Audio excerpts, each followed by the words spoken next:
Hola, bienvenidos una semana más a Descubriendo Libros con José Cruz. Yo soy José Cruz y esta semana os traigo el top 5 de las últimas lecturas que me he leído. Y como suele ser habitual, pues siempre ordenadas de peor a mejor. Bueno, en el quinto lugar os traigo un clásico, un cuento de Anton Chejov, el famoso escritor ruso, más famoso por sus cuentos que por sus novelas. Y bueno, en este caso os traigo un cuento que se llama El pabellón número 6. En el pabellón número 6, Anton Chejov nos hace una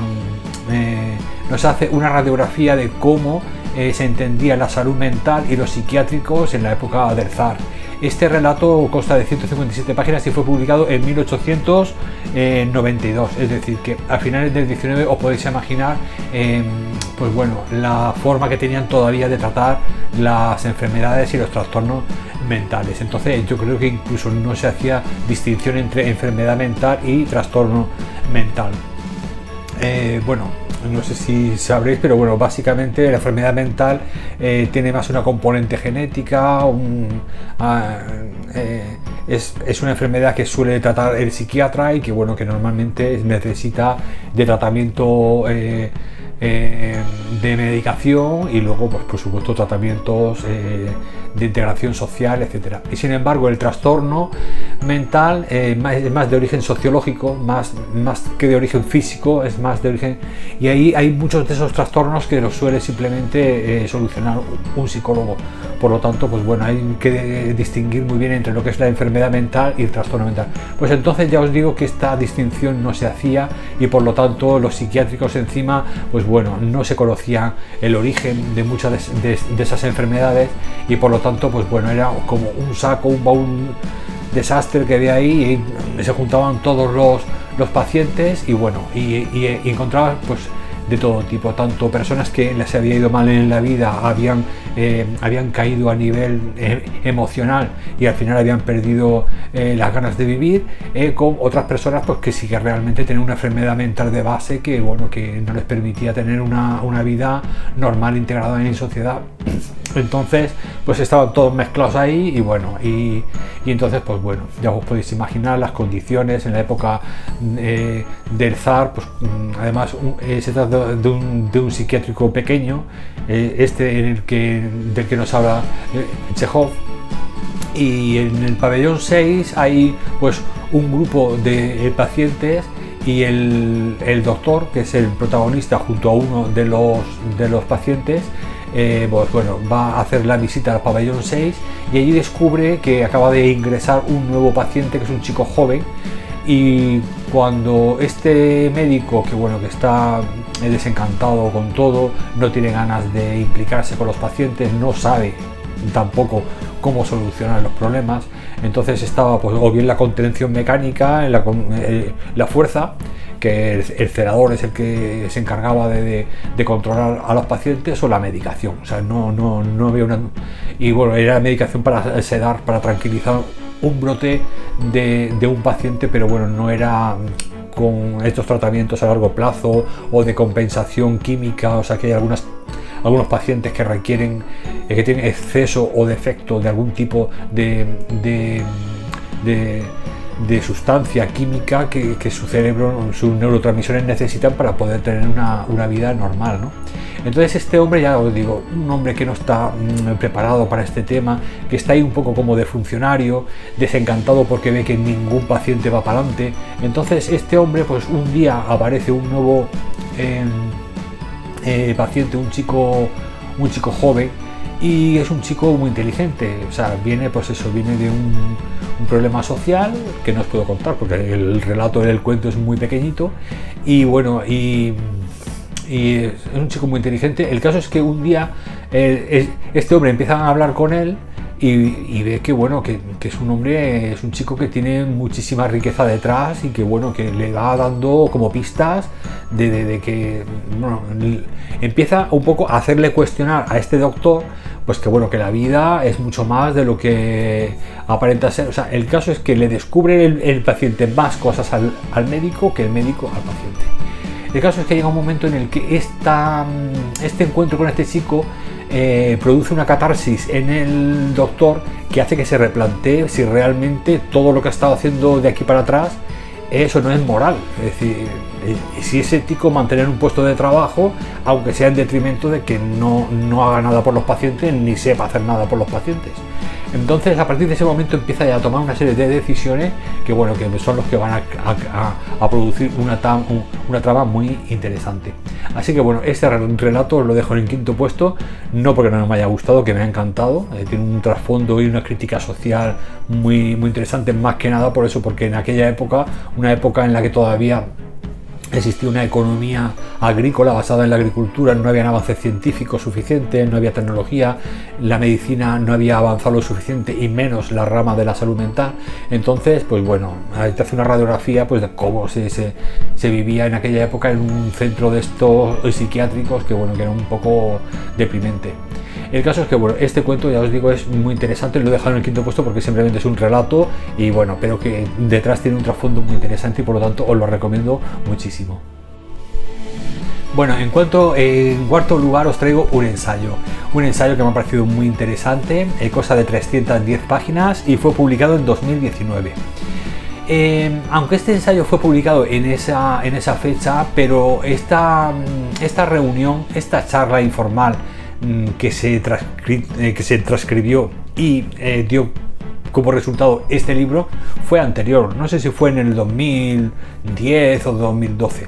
El caso es que este libro se llama Los jinetes del apocalipsis, una conversación brillante sobre ciencia, fe, religión y ateísmo, porque a partir del 2005-2006 había 4 autores norteamericanos que cada uno por su lado, ellos no se conocían, cada uno por su lado empezaron a escribir, uno relacionado con la fe, el otro hablaba de las religiones, el otro defensor del ateísmo y el otro de la ciencia. El caso es que cada uno por su lado, todos acababan terminando por converger en un punto, y era pues el cuestionamiento pues de la religión y la defensa del ateísmo. Lo que ocurre es que, a diferencia de los ateos anteriores que habían habido, estos nuevos autores empiezan a introducir nuevos elementos que hacen que esta nueva idea de ateísmo, mucho más respetuosa con los creyentes, pues tomara un nombre. Bueno, la sociedad, los medios de comunicación norteamericanos le sacaron un cartelito que se llamaba el nuevo ateísmo.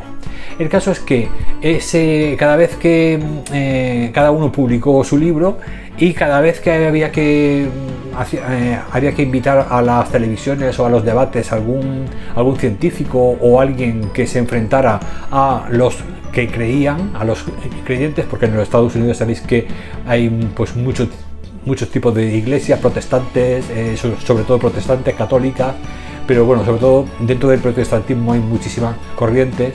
Y entonces, pues siempre cuando hay uno o dos debates de este tipo filosófico y de tipo de creencias y de fe, pues siempre suelen llamar a un agnóstico o a un ateo para conversar con un creyente. Y entonces empezaron a llamar a uno de estos 4, que cada uno desde su universidad, eran todos profesores de universidad, escritores, etcétera, pues los invitaban para que tuvieran como una confrontación dialéctica con los creyentes. El caso es que llegó un momento en el que, claro, se iban haciendo cada vez más famosos estos 4 jinetes del apocalipsis, o sea, se les llamaba los jinetes del apocalipsis, que entre ellos no se conocían, y ya un día dijeron: oye, vamos a presentarnos, vamos a quedar un día, nos tomamos un cafetito y hablamos del tema. Bueno, pues a uno de ellos se le ocurrió grabar la conversación. Fue la única reunión que tuvieron los 4. Luego uno falleció, no sé si fue Bennett el que falleció, porque los 4 son Christopher Hitchens, Richard Dawkins, Daniel C. Dennett y Harris. O sea, esos 4 fueron los que un día quedaron y se tomaron un café. Lo intentaron una vez, 2 veces, no había manera de hacer compatibilizar las agendas, hasta que al final lo consiguieron. Y bueno, esa grabación de aquella conversación tan interesante, donde los 4, a pesar de que tenían la premisa de que eran ateos, pero luego cuando empezaron a hablar entre ellos, se dieron cuenta de que había muchas diferencias entre ellos y que no estaban de acuerdo en todo por defecto, sino que cada uno había llegado a la conclusión del ateísmo desde caminos diferentes. Por lo tanto, aquella conversación fue tan interesante y tan suculenta y tan productiva y tan con esos contrastes, que estas 4 personas habían llegado al mismo camino desde diferentes caminos, a la misma meta, a la misma conclusión desde diferentes caminos, que grabaron la conversación y con el tiempo se llegó a publicar. Nunca se volvieron a juntar, primero porque, ya os digo, Bennett creo que falleció, fue uno de los que falleció, y los otros 3, pues bueno, ya cada uno por sus quehaceres y tal, nunca llegaron a una vez quedó alguno, pero bueno, ya no se llegaron a... Pero bueno, aquella conversación famosa de los padres del nuevo ateísmo se grabó y se ha publicado en este libro en 2019, y bueno, está tal cual, no hubo ningún tipo de modificación en lo que fue la conversación.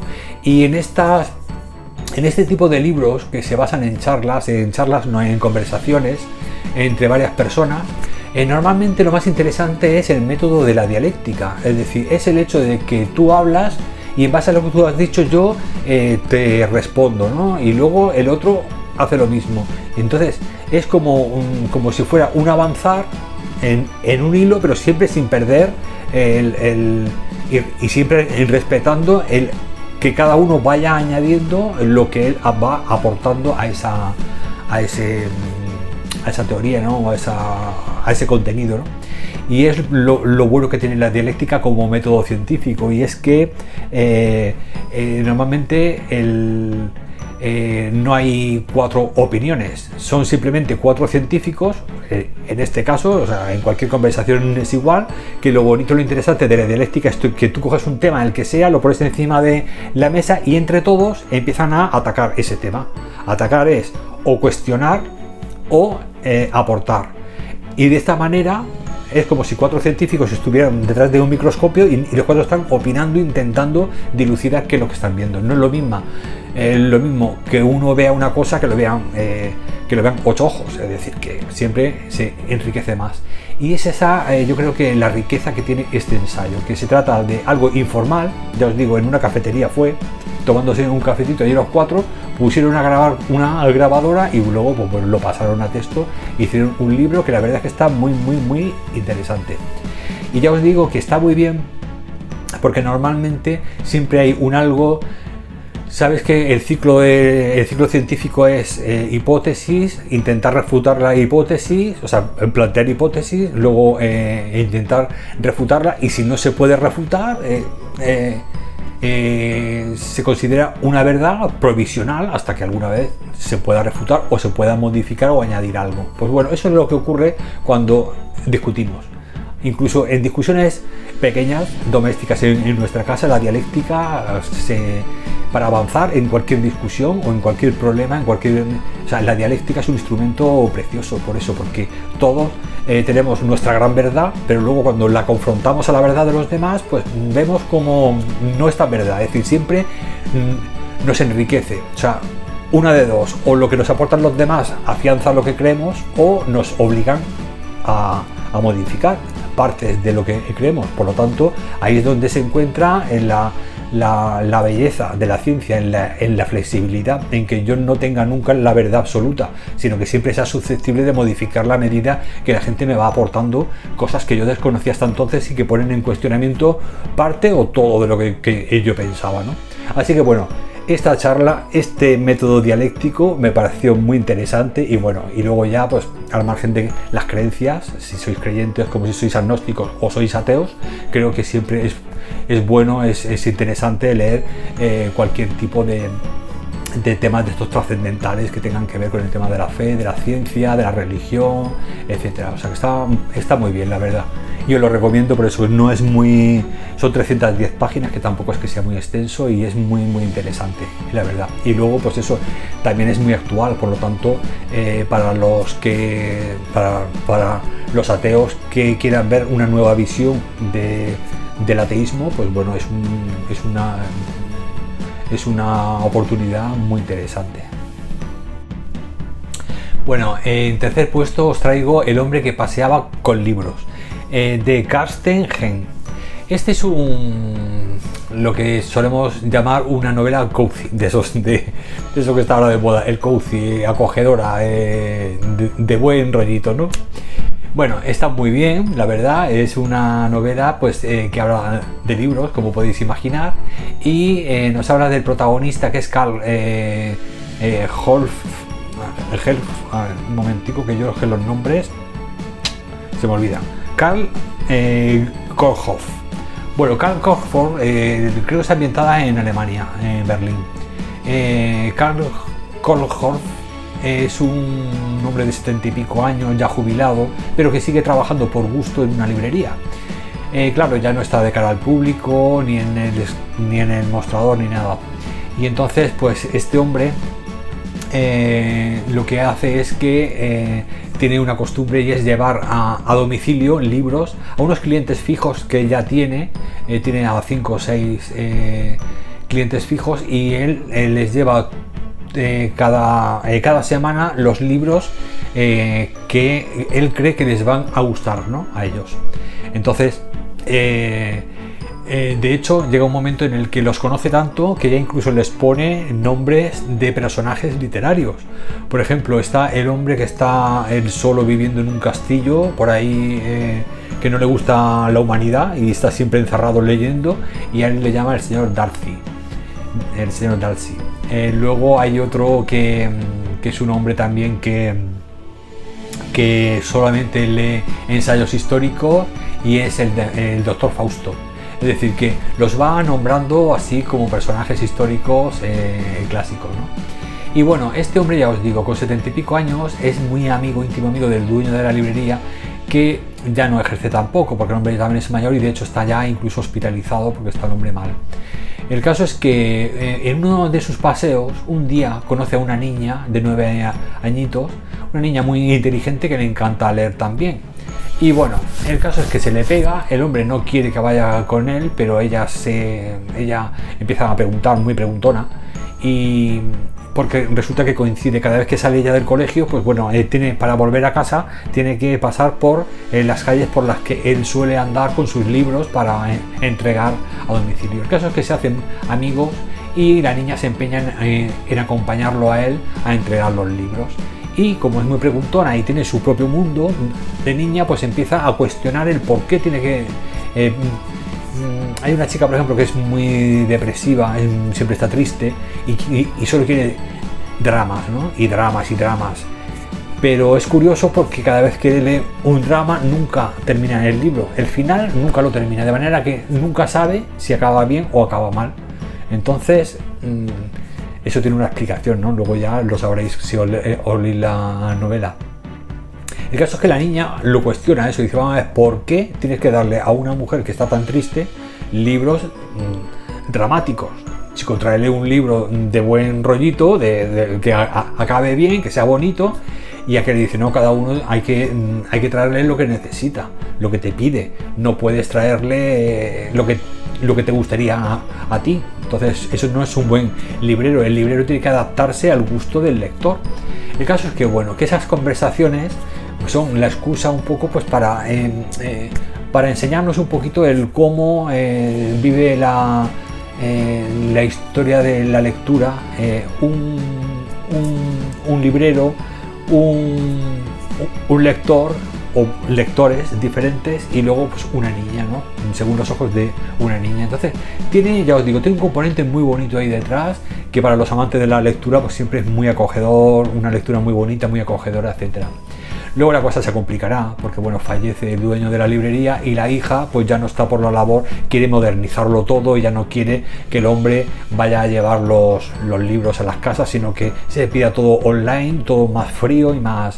Y el caso es que bueno, la cosa se va complicando, y luego pues tiene una trama bastante bonita. La única cosa que no me ha gustado es que, bueno, cuando meten niños en las novelas, pues bueno, primero es que se hace muy merengosa, la verdad. Y lo segundo es que la niña parece más lista de lo que es una niña de 9 años, que eso siempre me chirría un poquillo, ¿no? O sea, que sea una niña de 9 años tan lista, más lista que el abuelo que lleva toda la vida leyendo, pues yo qué sé. Sí, tiene partes frescas al principio que dicen, bueno, eso es normal que lo diga una niña de 9 años, pero luego llega un momento que dice, joder, ni que fuera Hume, ¿sabes? Ni que fuera Kant. Ahí ya se pasa un poquito a otros pueblos con el tema de la niña. Entonces, pues eso, esas niñas tan listas y esas cosas tan merengosas también, pues del final sobre todo muy merengoso, pues bueno, eso me ha gustado menos. Pero bueno, libros, el tema de la historia del hombre y la relación con sus lectores, cómo les lleva los libros, cómo eligen cada lectura, las vidas que hay detrás de cada lector, que es la causa de por qué les piden ciertos tipos de lecturas y no otros.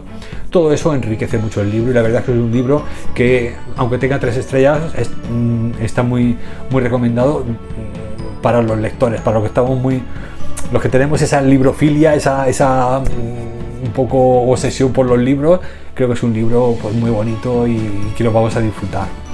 Y por lo tanto, pues bueno, aquí lo tenéis en un tercer puesto, un libro muy recomendado. Bueno, en segundo puesto ya empezamos con los 4 estrellas. Y os traigo a otro autor japonés que es ingeniero nacido en Osaka y uno de los escritores de mayor éxito de Japón, que es Keigo Higashino, con La devoción del sospechoso X.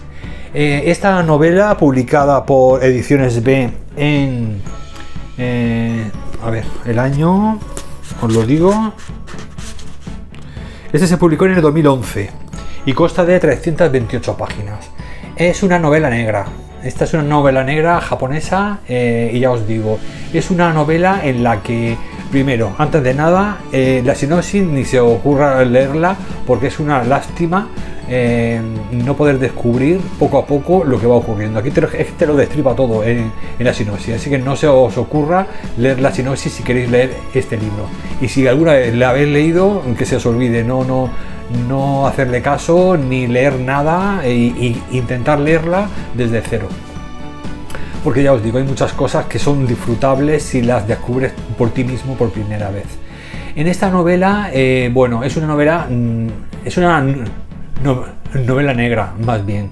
Una novela negra de personajes, pero bueno, más de trama también.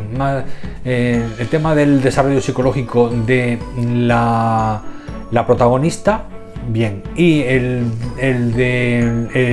un profesor de universidad que para mí es junto a la protagonista es el héroe, vamos, el que más me gusta es el doctor Yukawa. Y bueno, y tendrán que investigar el doctor Yukawa con el detective, que el detective se llama Kusanagi.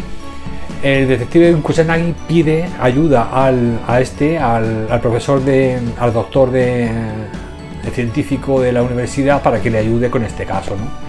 Y bueno, esta chica es la protagonista, o sea, es una de las protagonistas que tienen que ver con la trama del caso, que no os voy a decir nada, y el detective es el que está en el otro lado, ¿no? El que tiene que investigar lo que ha ocurrido, que no os digo nada.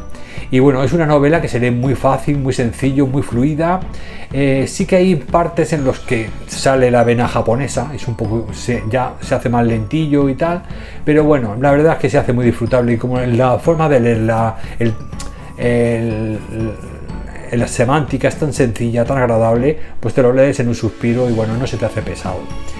Bueno, hay una cosa que no me gusta, que es lo único que no me gusta, que es el detective, el que investiga. Es decir, el detective de la policía, el Kusanagi, es un pesado, un coñazo. O sea, ese no es que utilice la técnica deductiva como él dice, es que es un pesado pelmazo de estos que van detrás de ti, ¿eh? Hasta que no me digas lo que yo quiero, no te voy a dejar. Pues chico, pesado el tío, pesado que soy, vamos, en cualquier país de aquí, en cualquier eso de aquí de Occidente, llamas a la policía, oye, mira que tengo un tío que me está acosando, sea inspector o no sea inspector, o sea, cosa un pesado. Pero ahí en Japón no, ahí se ve que puedes estar pegado al sospechoso y estás dando por saco hasta que ya el sospechoso dice, mira, méteme en la cárcel porque ya estoy harto de oírte, ¿no?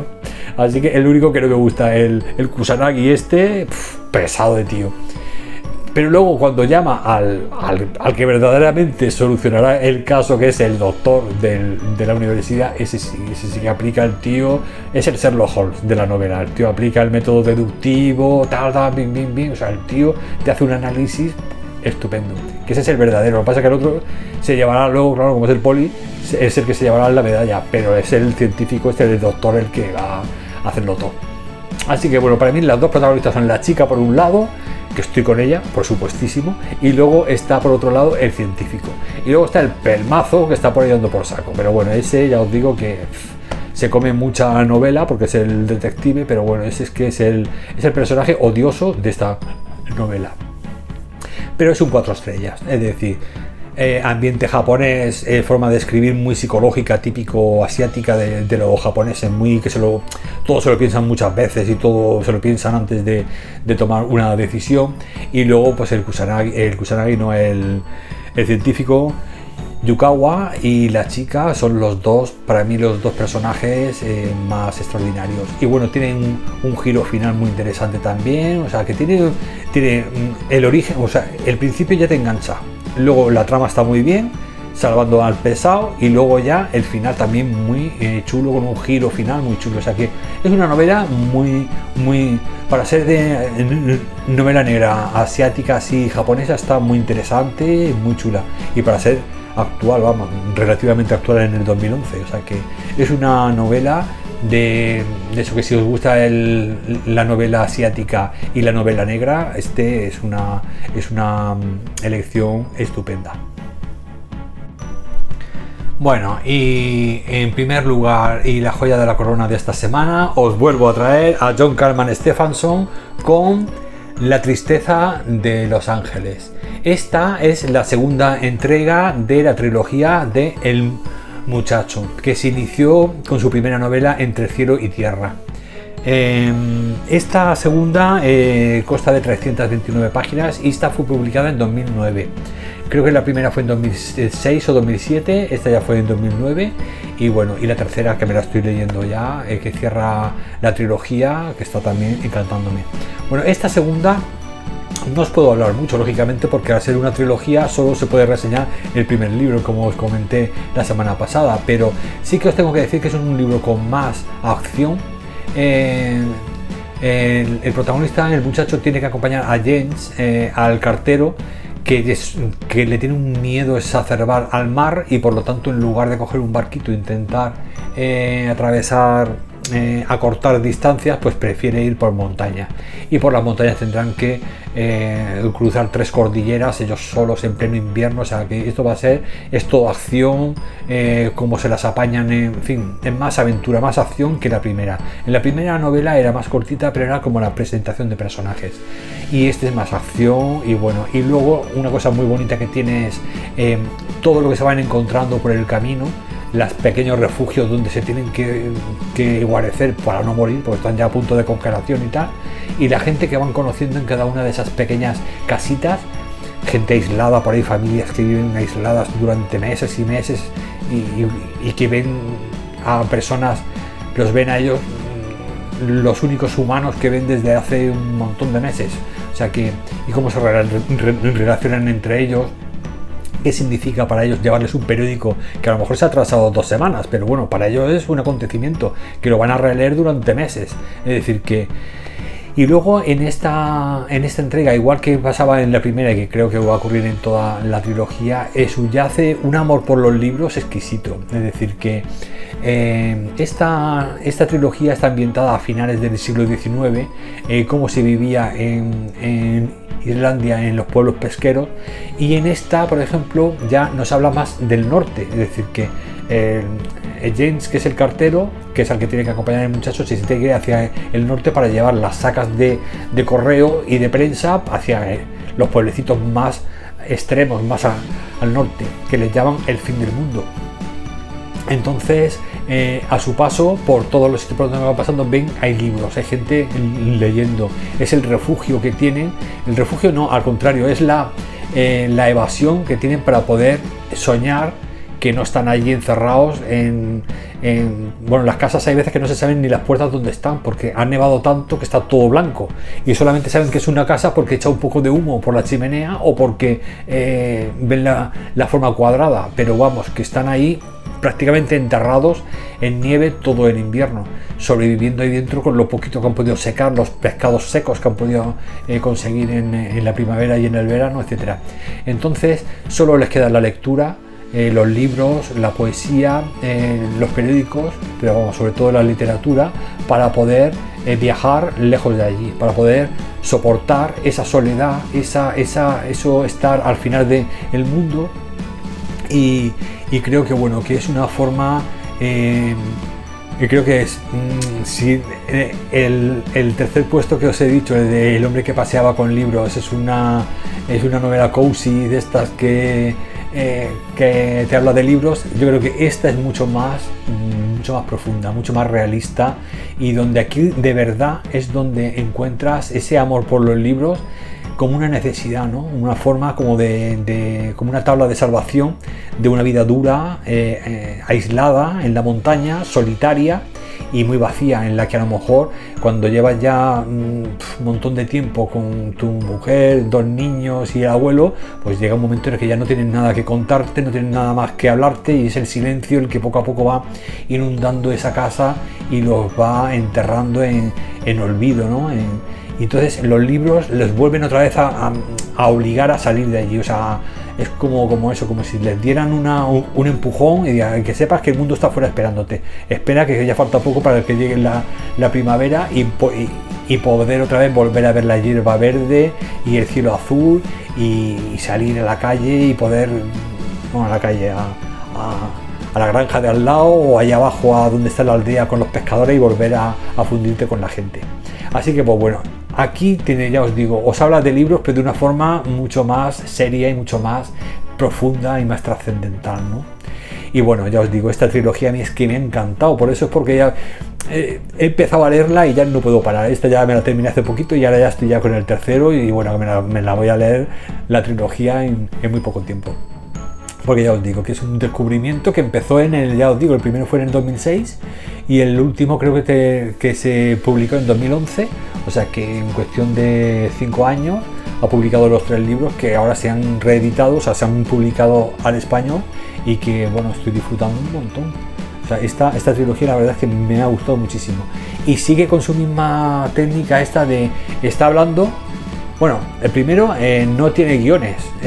Ya os dije en la primera parte que sigue con su forma de escribir, de que te va intercalando los diálogos dentro de la narrativa, o sea, del texto, ¿no? Entonces no hay guiones, no sabes cuándo están hablando, pero bueno, es que te acostumbras y al final llega un momento que es que como lo escribe tan bien, no necesita guiones para saber quién está hablando, quién está respondiendo, o sea que está muy bien, ¿eh? O sea, en ese sentido. Y luego tiene el tema de que los personajes, bueno, los personajes son, sobre todo el muchacho es tan diferente a James, al cartero, al protagonista de esta segunda parte, que es que, bueno, el James no habla, el tío solamente habla cuando tiene algo importante que decir, si no, no habla, porque es un hombre que está acostumbrado, el cartero siempre ha ido solo, entonces es un hombre que está siempre, y luego es un hombre que le da muchas vueltas, tiene un problema con una chica que está enamorado de esa chica, que es una chica, pues bueno, que ya había estado casada y luego no sé si se quedó viuda o en fin, no, creo que sí, se quedó viuda, pero el hombre que tenía era alcohólico, el hombre, y la maltrataba. Entonces pues él está enamorado, pero como no tiene ningún tipo de don social, o sea, no sabe hablar con la gente porque siempre ha estado viviendo solo, pues entonces el chico el muchacho, solamente por el hecho de intentar hablar con él, sacarle conversación para que no sea el paseo tan pesado, pues aquel ya está como desagusto con el niño, nada más que hablando, dando follón, y él está intentando que se abra, hasta que encuentran a un hombre, que no voy a decir nada más, que es el que le va a decir, no le des tantas vueltas a las cosas, que tanto silencio y tanta soledad hacen que les dan demasiadas vueltas y al final ves problemas donde no los hay. Hace esto y esto. Tú la quieres, pues hace esto. Está muy chulo. O sea, y luego eso, lo que os estaba diciendo, que se me ha ido la pinza. Cuando está hablando, o sea, está narrando la historia, ¿no? Está con la trama, te intercala por ahí los diálogos sin guión, y de repente te hace un parón y te empieza a desarrollar uno de los pensamientos de James o del cartero o del chico, del muchacho, empieza ya a desarrollarte como si estuviera ahí desarrollando a nivel filosófico una idea que se le acaba de ocurrir a uno de ellos. Es decir, entonces pequeñas paraditas, pero que poco a poco al principio, como dicen, ostras, me está frenando en la trama, pero ya cuando te dejas llevar, cuando te adaptas y te dejas llevar, dices, ostras, es que es tanta riqueza, claro, él te lo suelta y la puedes coger o no, pero luego él aún quiere profundizar un poquito más y, aprovechando el pensamiento de uno de los personajes, ahonda en esa frase que acaba de decir o en ese pensamiento y te suelta ahí un pequeño extracto filosófico de su cosecha, que bueno, que es siempre son frases muy cortas, pero con un contenido de una riqueza bestial. Así que ya os digo, yo es que he flipado, porque ya os digo, ves esta portada o ves la de la primera parte, la del... a ver,